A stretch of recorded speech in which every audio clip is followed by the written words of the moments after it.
TweetSecret. Follow RVD on TweetSecret. Yes, and we just had you on the Apter chat, face to face, and now we're actually together. We are actually tweet-secreting. By the way, Val, TweetSecret right we're on now. TweetSecret. Right now. You know, I follow RVD on TweetSecret. Did you know that? Yeah, Did you know? does. Did you get my check? No, but I did see that there's one new follower this month. Was that you? That I was the new follower. you. It's all right. It's very cool. Do I have to give you do you need the cash here or? I'll take it. Yeah. Or do I just like PayPal or? I'll just grab it. We'll decide later. You'll do that. Do both. I understand. Give me the money and pay me PayPal. That way we know for sure. I understand that Val Venis also follows you. Is that correct? Hey, Val does everything smart. Yeah, what the hell's Secret? You don't know what TweetSecret is, and you follow it anyway. I do. Oh my God, Tell him what TweetSecret is. dude! It's basically like a fan club, a subscription-based fan club where people get exclusive videos. Only the subscribers that follow me get this. Put this together. Awesome. I want to find out what is this gentleman doing these days? You're here on the Apter chat. Say hello to all your fans. Hello, fans. Yes, you still got it. Hello, Val. That's not bad at all. Oh, I thought you were gonna say that didn't sound anything like. No, that was really good. That was. Hello, Bill. That is really good. Can you tell us what best he's I been? can do. Can you tell us what he's doing these Dude, days? he's hanging out in Arizona. He's getting the state straight. This is State straight. the state straight. Yes. Or Would you tilted sideways? Would you where you want would to you look at. explain that? I know you've always been into politics. Been into politics, yeah. Opened up a cannabis vapor Some food. lounge. Cool. Listen to this. Opened up a cannabis vapor lounge in Arizona for medical marijuana patients. Is that And, right? Oh, Okay. it's badass. Right. Yeah, it's badass. It's we have comedy nights there, open mic nights. We have hip hop artists that come in there and perform.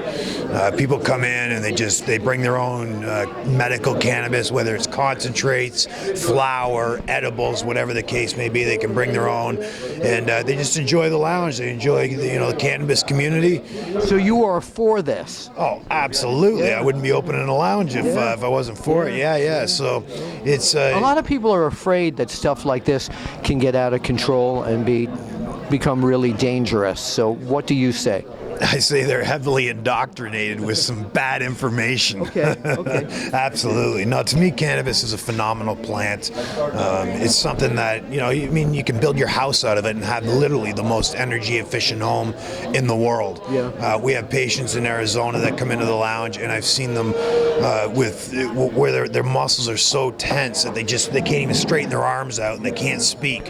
And they either take a little bit of cannabis oil edibly, or they dab it, or they inhale it, and all of a sudden you'll see their muscles relax and they can start to speak. And Right, for patients that are suffering different diseases and things like that, it's a boon for them. Yeah, It's something it's much better, much more effective than a lot of pharmaceuticals out there, and of course it's much safer. No one's ever died from cannabis ever, except for that guy that got crushed by a ton that was in the back of his truck when he slammed head on. I remember hearing about that on the news. That was the very first time Washington Post put their headline in there saying, "First man dies from too much marijuana." Definitely, yeah. And it It wasn't from taking it; it was being crushed by it. them. Yeah. So, it's a phenomenal plant. As far as consuming it medically and recreationally, it's all fine and dandy. We all love that, of course.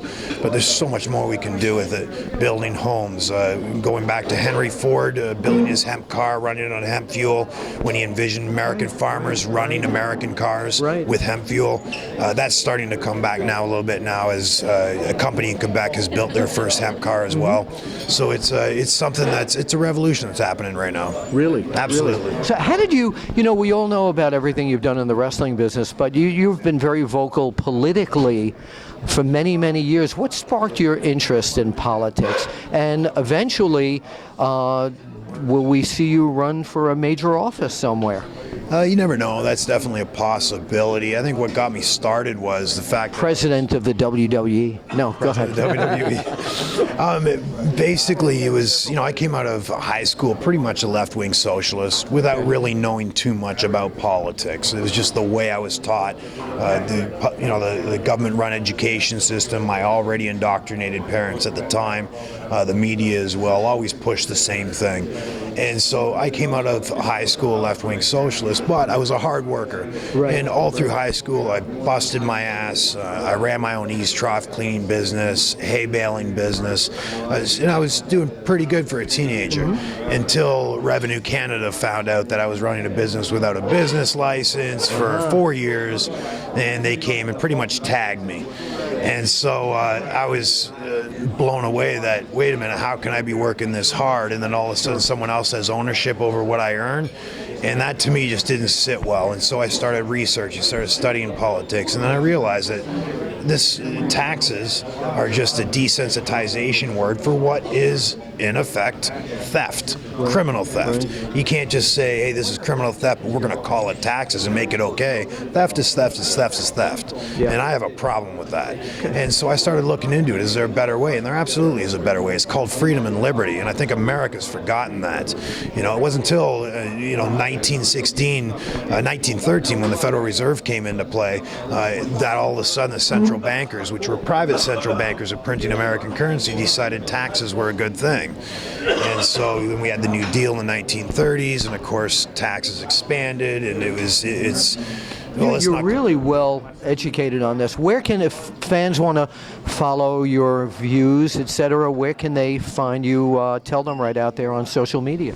You can follow me on Twitter at Val Venis, ENT, short for entertainment. So Val Venis, Yes. ENT.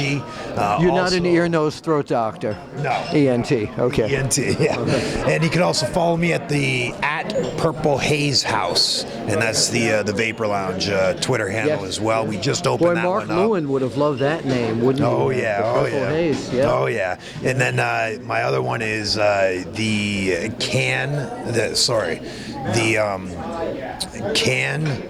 How does it go? I got to remember how I made it because I just made it. Oh, Cap with a K, KAP, KANN show. So at Cap Can Show, all Ks. Before we leave, we have got to get you saying hello or goodbye to all the ladies out there who are watching.